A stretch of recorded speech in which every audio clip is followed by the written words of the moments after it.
God said, her death will not deter your purpose that I have for you. Amen. Her death will make you even more determined to let people know the goodness of my mercy and my grace. Oh, yes. And I'm here and I'm walking in my power and my authority under the source of my strength. Yes.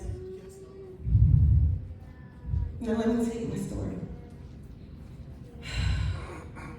I grew up in the country, Union, South Carolina, off dirt roads, single wide trailer, no heating, no central heating or air, okay?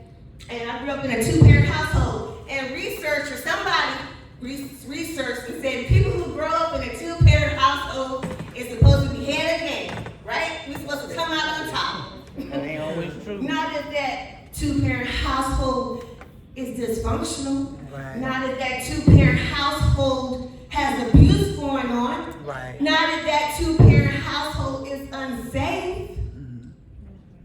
I was maybe 4 years old.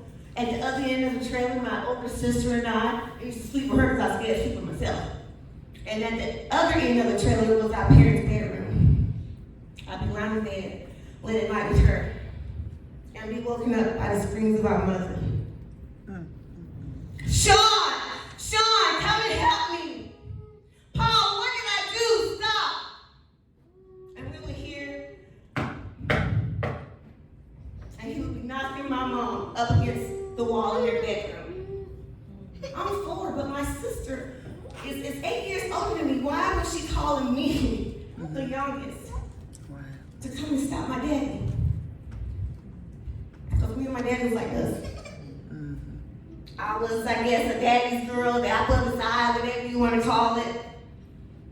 And here I am with long ponytails in my pajamas. I would get up and I would walk slowly, hearing her screams, hearing the punches and stuff. And I would walk down that long hallway. It was dark. And then I would go in the room and I would look to my left. And sometimes my mom, she had hair all the way down her back. And it would be all over her head. She would have a knot right here. Sometimes she would have blood out the corner of her mouth. And I didn't have to say nothing, just my presence. And he would stop. And he would sit on the bed. Sometimes he would have I think it was a 35 gun in his hand. He said, "Lady," his eyes would be bloodshot. And he would be sweating. He said, "Lady, they messing with me." There was nobody else in the room. I don't know if he was having some hallucinations. I mean, he sold drugs. I don't know if he was taking some of his own drugs. I don't know, but he said, "Lady, they messing with me." I'm 4. I don't know what to do or say, really. So all I did, with my long ponytails, in my pajamas, scared, looking down at that gun, surely he's not going to kill me. He really loves me. And I would say, "Daddy, everything is going to be okay." He called the lady. He said, "Lady, you're right, everything's going to be okay. Go ahead back to bed." And I would walk, and I'm like, I really want my mom to leave with me, but she can't. Because the second part of it is about her rape. And so here we are, the next day, what me and my sister had to do? No, we had to go to school. So some of those mornings, we had to go right on to school and pretend like nothing happened. Not one teacher, not one basketball coach, not one cheerleading coach, not one friend picked up on nothing throughout the years that it was occurring. Not one. So if you're an educator, try to ask roundabout questions. How are things going at home? How are things going? Why are you so sleepy? Okay? Why are you so anxious? You can talk to me. I'm here for you. So if you're an educator, if you're a coach, ask some roundabout questions. Okay? So here we are. This is our life. It was as if it never happened. Because in the Black community, in our culture, what happens in our house, stays in the house. stays in our house, and he stayed in our house year after year after year. And every now and then, after my dad had fallen asleep, after my sister and I had fallen asleep, my mom would sneak up and out and like wake us up. Hurry up, come on, we're gonna go to your grandmother's in town. And it's like, oh my God, he gonna kill all of us. Even though I felt like he would kill me because I was his favorite, he would think that I'm betraying him and kill me too. We would get to my mother's apartment in town. My uncle, proud girl, would have a bat, and it's like, my daddy got 3 guns. We all gonna die. This bat is not gonna do that to my daddy. The police is not gonna get here in time. So my mother did, because the question is, well, why didn't she just leave? She did leave a couple times. But if somebody is on your front door telling you, either you come back or you die, and you got 2 kids, what's gonna be your choice? You go back. What, you go back, okay? To live another day, to try to figure it out, right? Another time, my sister had left us and went off to the Air Force. She ain't never sent for us. It was just me and my mom. She ain't never sent for us, you know? So my mom's sister, Betty Jean, had got her apartment up under there. So I'm like, okay, we finally, free now. My friend Crystal was having a sleepover. And my mom was seeing my trepidation, and she was like, Sean, go have fun with your friends. I'm gonna be okay.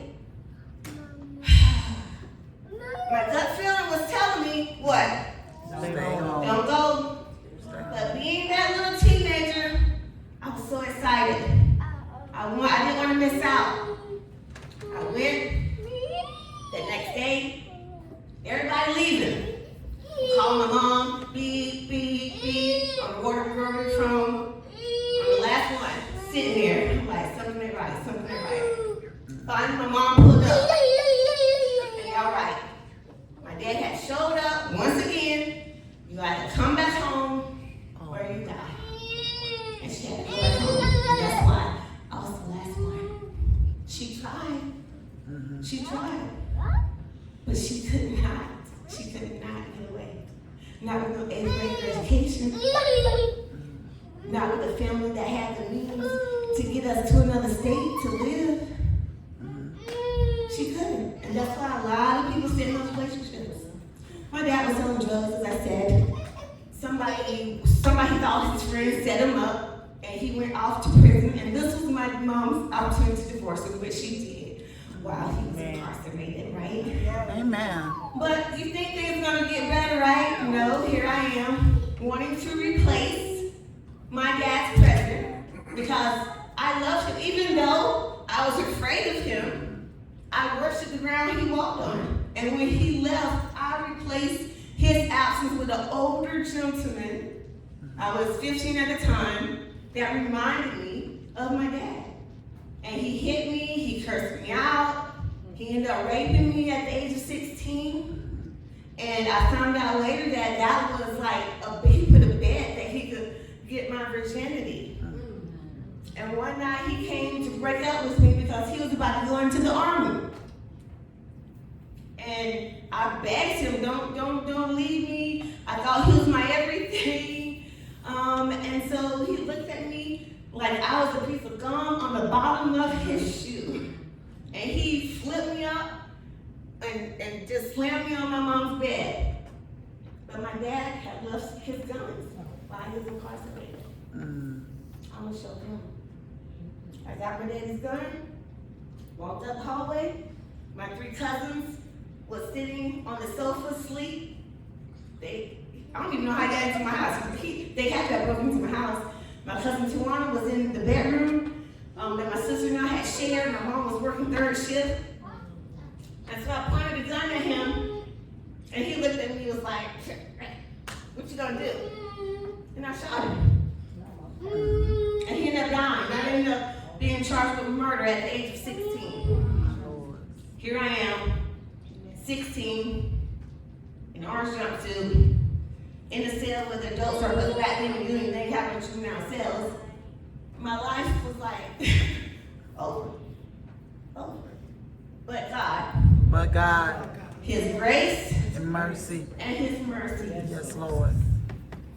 This solicitor, I don't know what he was trying to do back then. Trying to make a name for himself or something, trying to charge me as an adult. Ain't never been in trouble before in my life. My principal, my basketball coach, my community spoke up for me. But it was God that stepped in. Even though they stepped into, it was God.